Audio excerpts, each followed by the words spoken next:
मुसलमानों को भी नहीं पता ये सच। पूरी दुनिया में अपनी पकड़ बना चुके इस्लाम धर्म के बारे में आप सभी जानते होंगे, लेकिन क्या आपको इस धर्म का असली सच पता है?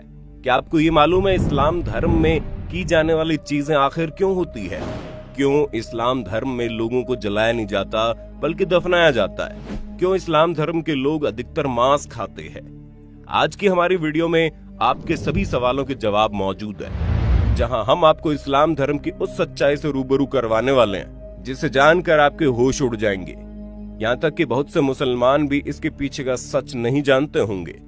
दोस्तों, हम अपनी वीडियो में जो भी बताएंगे वो सारी बातें तर्कपूर्ण होंगी, इसलिए कुछ भी कहने या सोचने से पहले वीडियो को पूरा देखना जरूर। दोस्तों, इस्लाम धर्म का सच जानने के लिए सबसे पहले आपको रामायण के बारे में पता होना चाहिए कि रामायण में सभी राक्षसों का वध किया गया था, लेकिन सिर्फ शूर्पणखा का वध नहीं किया गया था। उसके नाक और कान काटकर उसे छोड़ दिया गया था, जिसके बाद शूर्पणखा अपना चेहरा कपड़े से छुपाकर रहती है। रावण की मृत्यु के बाद शूर्पणखा अपने पति के साथ शुक्राचार्य के पास गई और जंगल में उन्हीं के आश्रम में रहने लगी। राक्षसों का वंश खत्म ना हो, इसीलिए शुक्राचार्य ने शिव जी की आराधना की और शिव जी प्रकट हुए। शिव जी ने अपना स्वरूप शिवलिंग शुक्राचार्य को देकर कहा कि जिस दिन कोई हिंदू इस शिवलिंग पर गंगा जल चढ़ा देगा, उस दिन राक्षसों का नाश हो जाएगा। तब तक के लिए जो राक्षसों का वंश है वो इसी तरह चलता रहेगा। अब शुक्राचार्य चाहते थे कि कोई भी उस शिवलिंग तक ना पहुंचे और राक्षसों का वंश कभी खत्म न हो। इसलिए शुक्राचार्य ने डर की वजह से शिवलिंग को हिंदुओं से दूर रेगिस्तान में स्थापित कर दिया, जो आज अरब के मक्का मदीना में स्थित है। और इसलिए लोगों द्वारा कहा जाता है कि मक्का मदीना में एक शिवलिंग है जिस पर गंगा जल चढ़ाने पर पृथ्वी की पूरी कायापलट हो जाएगी।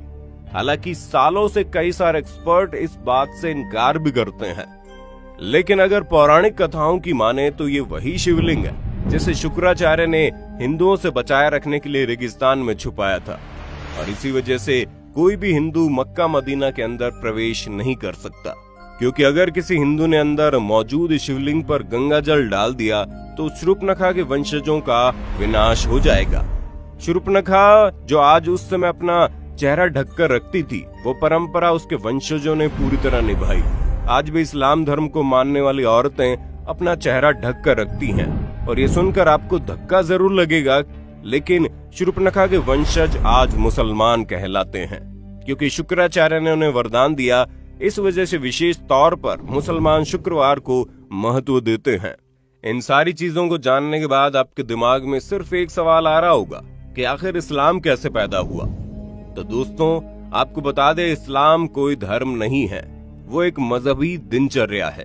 दोस्तों, वहाँ पर मजहब का मतलब होता है अपने कबीले के गिरोह को बढ़ाते चले जाना, यानी कि अपने कबीले में रहने वाले लोगों की संख्या को बढ़ाते रहना। दोस्तों, ये तो हम सभी जानते हैं कि इस्लाम धर्म की स्थापना करने वाले मोहम्मद अरब के वासी थे, और अरब के देशों में सिर्फ और सिर्फ रेगिस्तान पाए जाते हैं। वहाँ जंगल तो छोड़िए, हरियाली भी नहीं होती, लेकिन वहाँ पर मुश्किल से इक्का दुक्का ही पेड़ पौधे नजर आते हैं।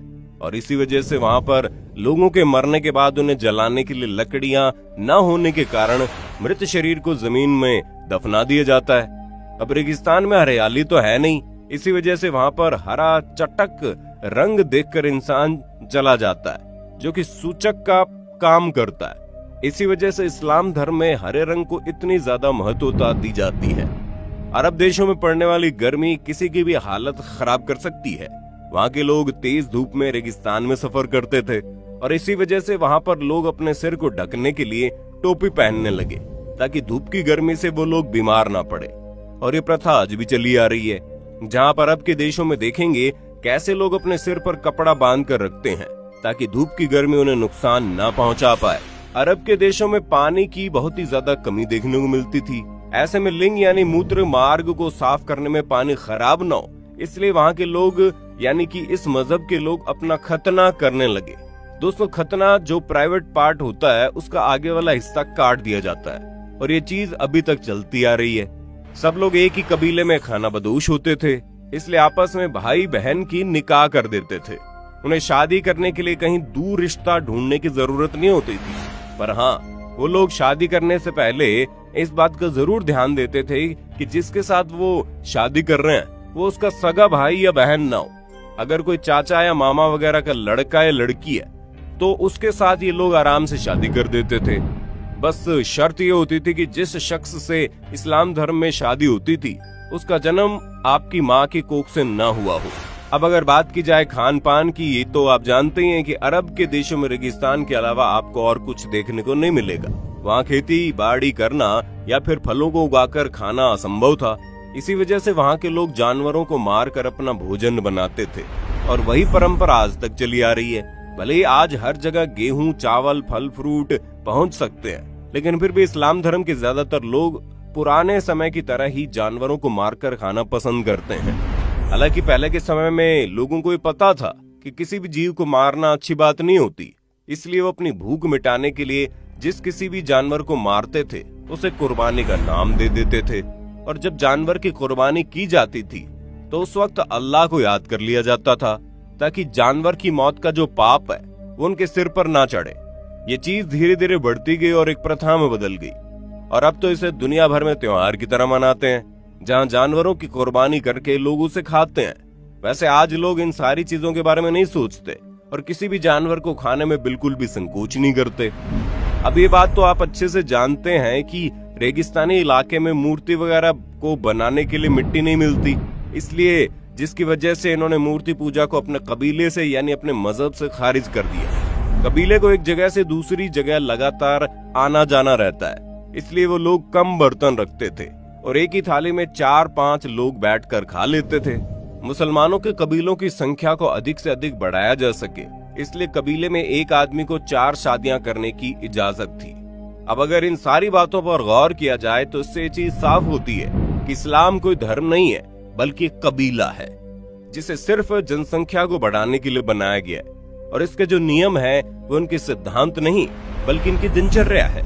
जिस तरह वातावरण इन्हें मिला उस हिसाब से इन लोगों ने जीना शुरू कर दिया और आज भी वातावरण और आसपास का माहौल बदलने के बावजूद ये लोग उसी तरह से अपनी जिंदगी बिता रहे हैं। दोस्तों, हमने आपको इस्लाम से जुड़ी जितने भी बातें बताई है वो सारी सच्ची है, तभी तो आज इस्लाम धर्म को मानने वाले लोगों की जनसंख्या लगातार बढ़ती जा रही है, जिस पर चाहकर भी कोई रोक नहीं लगा सकता।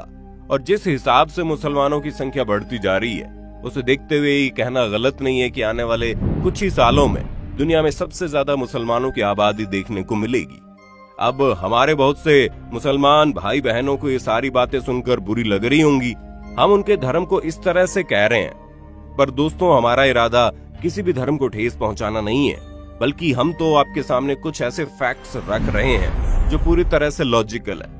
और अगर आप उस पर गौर करेंगे तो आपको समझ में आएगा कि हम जो कह रहे हैं वो वाकई में सच हो सकता है।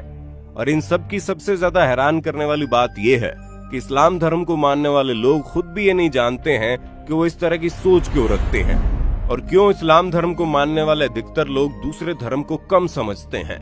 हम ऐसा नहीं कह रहे कि मुसलमान लोग ही अपने धर्म को ऊंचा रखते हैं और बाकी लोग अपने धर्म पर ध्यान नहीं देते, बल्कि हिंदू से लेकर सिख और ईसाई तक हर धर्म के लोग अपने धर्म को महत्व देते हैं। किसी भी धर्म में, फिर चाहे वो इस्लाम धर्म ही क्यों न हो, उसमें दूसरे धर्म को नीचा दिखाना नहीं सिखाया गया है। लेकिन फिर भी मजहब के नाम पर दंगे होते हैं, जबकि चाहे हिंदू हो या मुसलमान, किसी को भी ये नहीं पता कि उनकी शुरुआत कहाँ से हुई और जो सिद्धांत और नियम कानून वो सीख रहे हैं वो किसने बनाए और किस लिए बनाए। लोग तो सिर्फ आंख बंद करके अंधों की तरह उन्हें मानते जा रहे हैं, परंतु उसके पीछे का सच किसी को नहीं पता। अब आपका इसके बारे में क्या कहना है कमेंट में बताना, और इसी तरह की वीडियोस को देखते रहने के लिए चैनल को सब्सक्राइब करना बिल्कुल ना भूलें। धन्यवाद। दोस्तों, आपकी स्क्रीन पे 2 और वीडियोस दिख रही हैं, जिसे देखने के लिए आप इस स्क्रीन पर क्लिक करें। दोनों देखिएगा, बहुत अच्छी वीडियो बनी है।